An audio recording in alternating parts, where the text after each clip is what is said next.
Private Elijah Carter endured relentless mockery and sabotage simply for doing his duty with pride.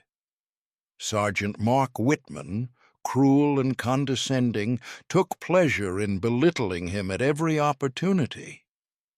But when General Laura Reynolds arrived, Elijah's quiet resilience and disciplined poise turned the tide in his favor. Just wait until you see how his perseverance earned respect, how Whitman's arrogance was undone, and how justice triumphantly reshaped the entire unit. The morning sun slanted across the barracks, catching the polished floors in glints of gold, yet the warmth of light could not reach the chill that Sergeant Mark Whitman carried with him. He moved with a deliberate swagger, boots clicking against the floor, each step a punctuation to the authority he believed he wielded. Whitman had seen soldiers come and go, but he had made a habit of marking certain ones, those who dared to carry themselves with pride or intelligence, with derision. Today, his gaze fell on Private Elijah Carter, standing just outside the mess hall, uniform pressed and neat, hair cut to regulation, bearing the weight of his own quiet discipline. Elijah had returned from the morning training exercises, shoulders stiff from drills, skin damp with the effort of hours spent under the blazing sun. His chest rose and fell with measured breaths, his posture upright despite fatigue. He had worked hard, pushed himself to limits many of his peers avoided, yet he knew recognition in this unit was rarely given freely, especially to someone like him. Whitman's eyes flicked to the neat lines of Elijah's uniform, and, rather than admiration, a smirk twisted his lips. "You look like you've been practicing for a parade," Whitman murmured loud enough for a few nearby soldiers to hear. "Tell me, Carter, do you march in your sleep too?" The soldiers nearby stifled nervous chuckles, unsure whether to laugh or avert their eyes. Elijah's jaw tightened. He had anticipated the usual remarks, the endless commentary on the way he spoke, the way he moved, even the way he breathed. He had learned long ago to mask his irritation with a calm, neutral expression, but inside, a fire burned. Whitman circled him, stepping close enough that Elijah could feel the faint scent of cheap cologne and confidence masking insecurity. "Don't get too proud of that uniform," Whitman whispered to a friend at the edge of the room, nodding at Elijah. "Some of us earned respect. Some of us just wear it and hope no one notices." Elijah's hands curled slightly at his sides. The words were intended as a joke, but the sting of their meaning was anything but humorous. It wasn't just the slight to his skill, his effort, or his ambition. It was the underlying message, the unspoken hierarchy that placed him quietly at the bottom. The injustice of it, the audacity of someone assuming his worth, was dictated by color or circumstance, lit ablaze in his chest. He swallowed the sharpness rising in his throat, forcing himself to meet Whitman's eyes without flinching. Around them, the barracks seemed to hum with tension. Other soldiers shifted nervously, some casting quick glances at Elijah, aware of the delicate dance between provocation and composure. Whitman thrived on this tension, this ripple of discomfort that marked his dominion. He leaned back slightly, letting his smirk linger, his eyes narrowing as if daring Elijah to react. Elijah, however, did not. He held his stance, shoulders squared, eyes steady. He felt the familiar prickle of heat along his spine, the kind that came from anger too tightly wound to release, from injustice unchallenged, from words that demanded a response he could not yet give. He had learned restraint, learned the patience necessary to endure men like Whitman, men who sought to define others by their insecurities. And yet, deep inside, a counterforce began to grow. A quiet, simmering determination that this moment, this insult, would not mark the limits of his story. Whitman, noticing no reaction, shrugged and moved along, leaving Elijah standing there like a statue, rigid but not broken. The barracks seemed to exhale, a tension still lingering, a war fought in silence. Inside Elijah, however, the anger remained. It was not the kind that flares and fades. It was the kind that sharpens focus, the kind that promises a reckoning of skill, courage, and integrity. It was the kind of anger that, if channeled, could carry him far beyond the whispers, the sneers, and the momentary humiliations of one petty man. And so Elijah stood there in the warm morning light, uniform immaculate, eyes steady, heart heavy yet resolute, the first ember of his quiet storm burning bright within. The first few days of Elijah Carter's return from training had been bearable, a test of patience, yes, but manageable. Yet as the days turned into weeks, the weight of Sergeant Mark Whitman's scrutiny grew heavier, pressing down like an invisible chain. Whitman did not limit his derision to casual remarks anymore. It had evolved into a relentless campaign, a subtle orchestration of obstacles designed to make Elijah doubt himself, to expose weaknesses that were not truly there. Every morning began the same way. Whitman would hand out the day's assignments with an almost theatrical air of superiority, his eyes lingering on Elijah as though savoring the challenge he had set before him.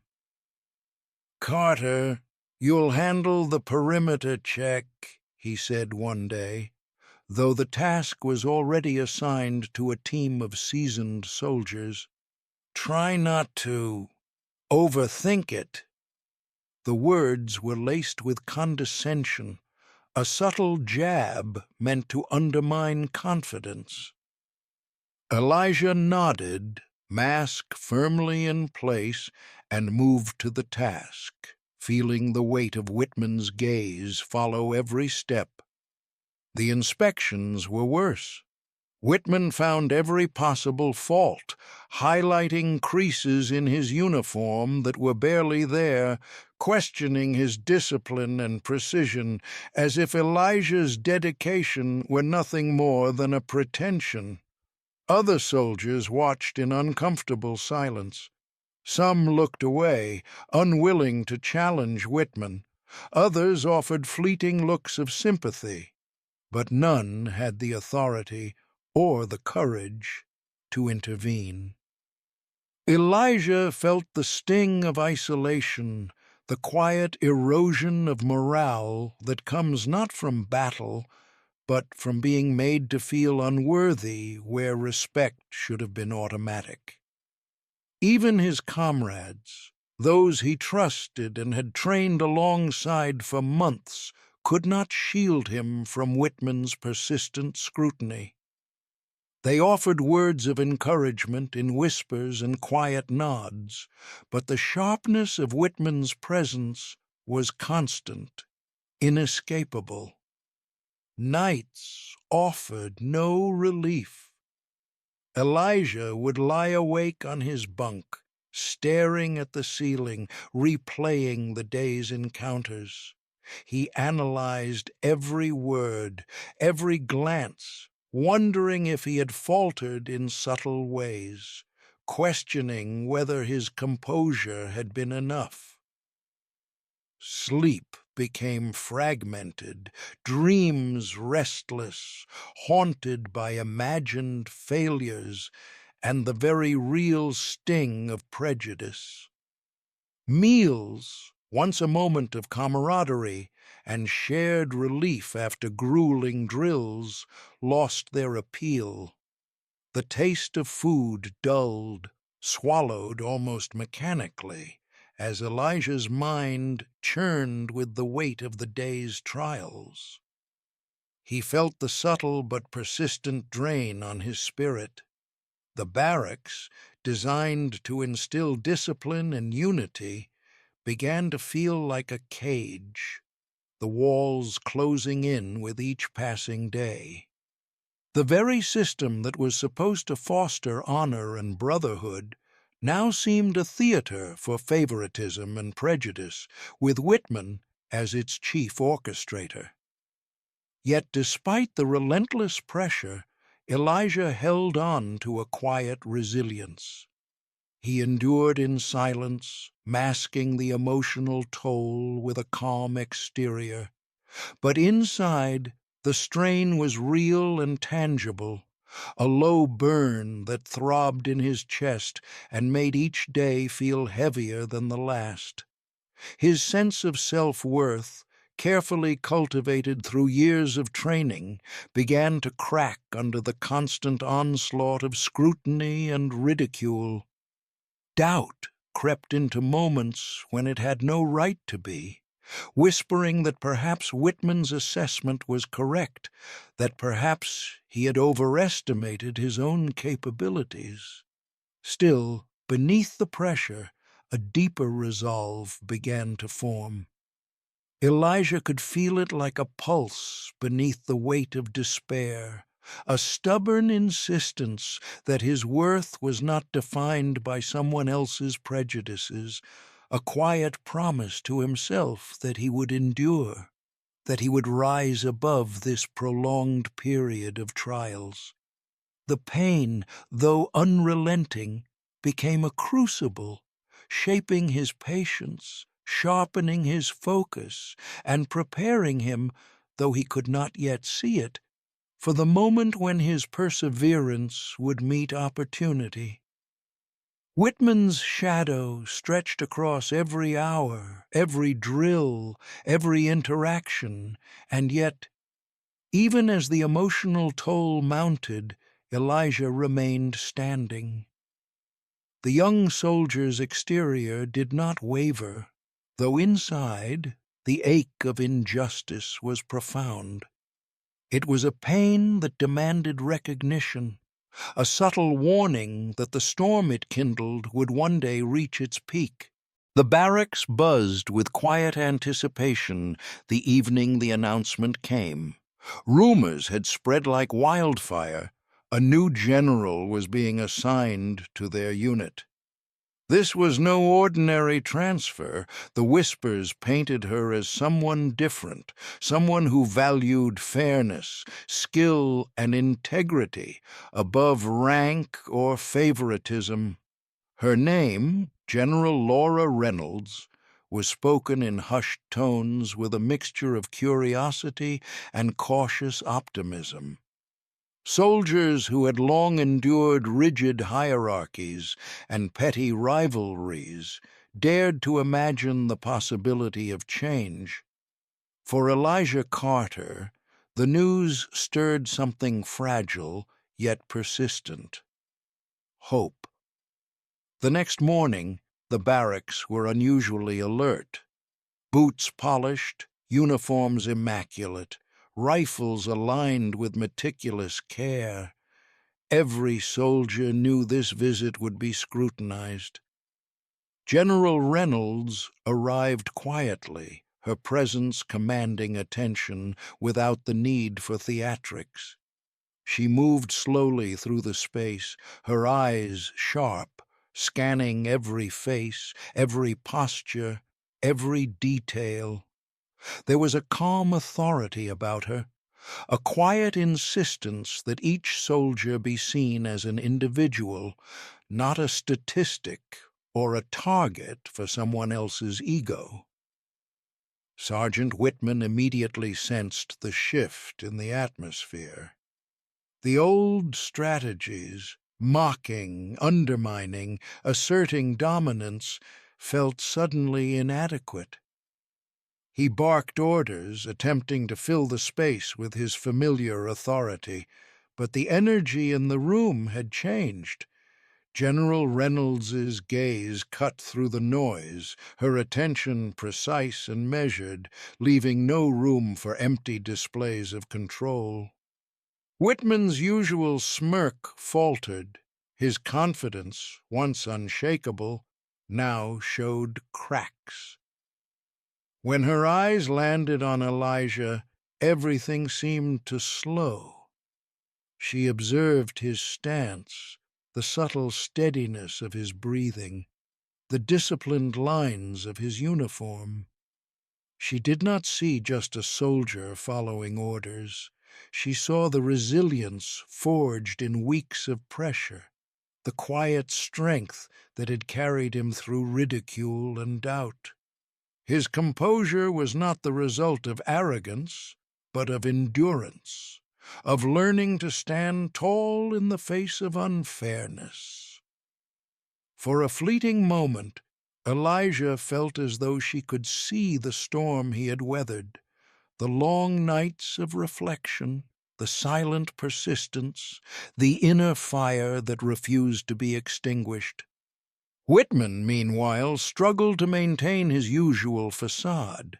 He barked instructions, his voice slightly strained, as if the weight of the new general's presence pressed against the walls of his authority. Seconds stretched, heavy with unspoken tension, until General Reynolds came close enough to demand the formal salute.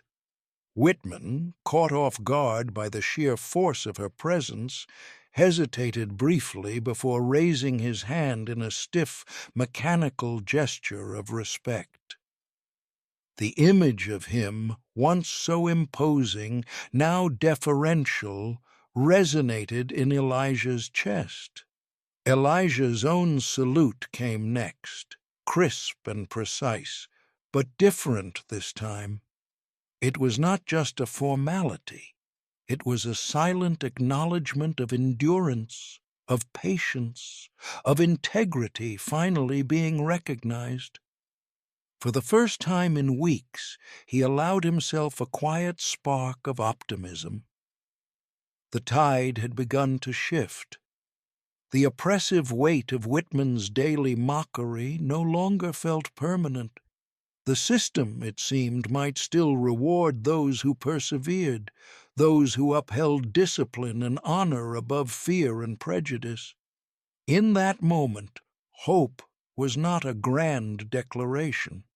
It was subtle, a glance exchanged with a fellow soldier who had endured alongside him, a shared understanding that change was possible. Elijah felt a flicker of confidence that had been buried under weeks of criticism and humiliation. The fire within him, once smoldering, began to flare with purpose. He knew the path ahead would still require patience and resilience, but for the first time the path seemed navigable, illuminated by the presence of someone who valued fairness and could recognize the strength he had cultivated quietly. The visit ended, but the impression lingered. Soldiers whispered about the general's attention, about the subtle but unmistakable shift in dynamics. And Elijah, standing tall among his peers, allowed himself to believe that perhaps, just perhaps, the injustice he had endured was not the final chapter. For the first time in a long while, the weight of weeks seemed lighter, and in its place rose a quiet, steady hope that the storm of adversity might finally give way to a brighter horizon. The weeks following General Laura Reynolds's arrival marked a transformation within the barracks, subtle at first, then undeniable. Elijah Carter, who had endured weeks of scrutiny and quiet humiliation, found the environment shifting around him. Tasks that once seemed designed to trip him up were now opportunities to demonstrate skill and discipline.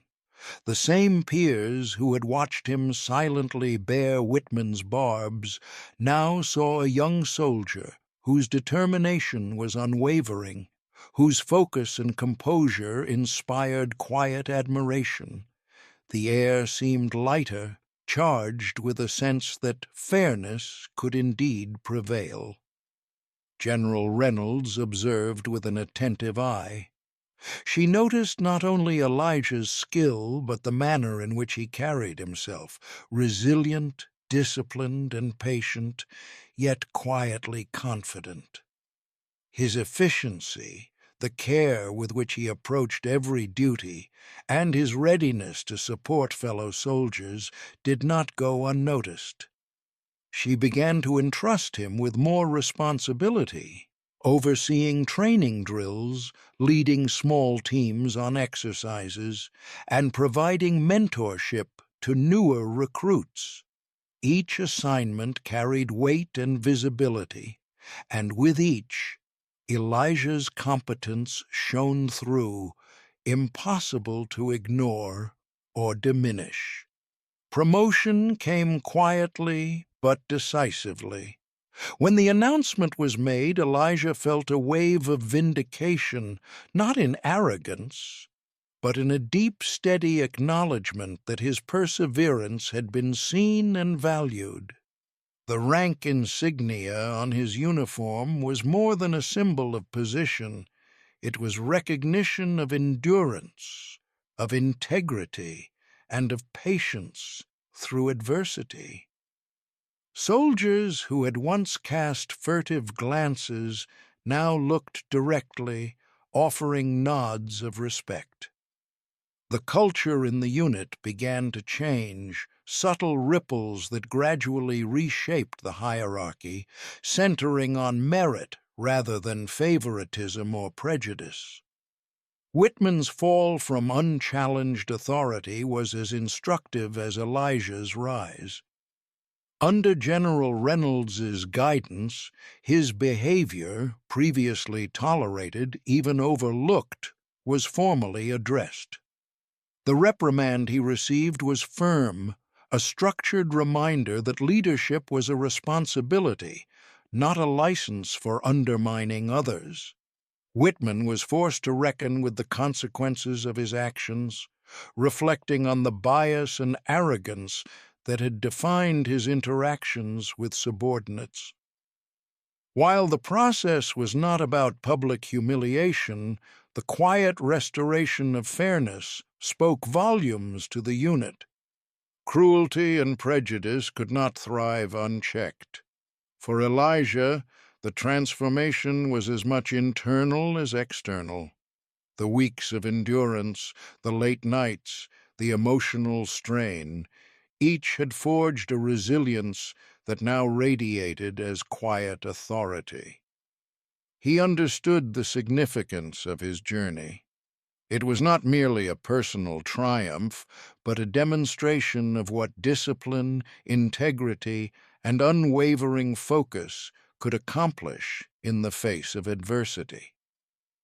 His interactions with fellow soldiers became a source of guidance and encouragement.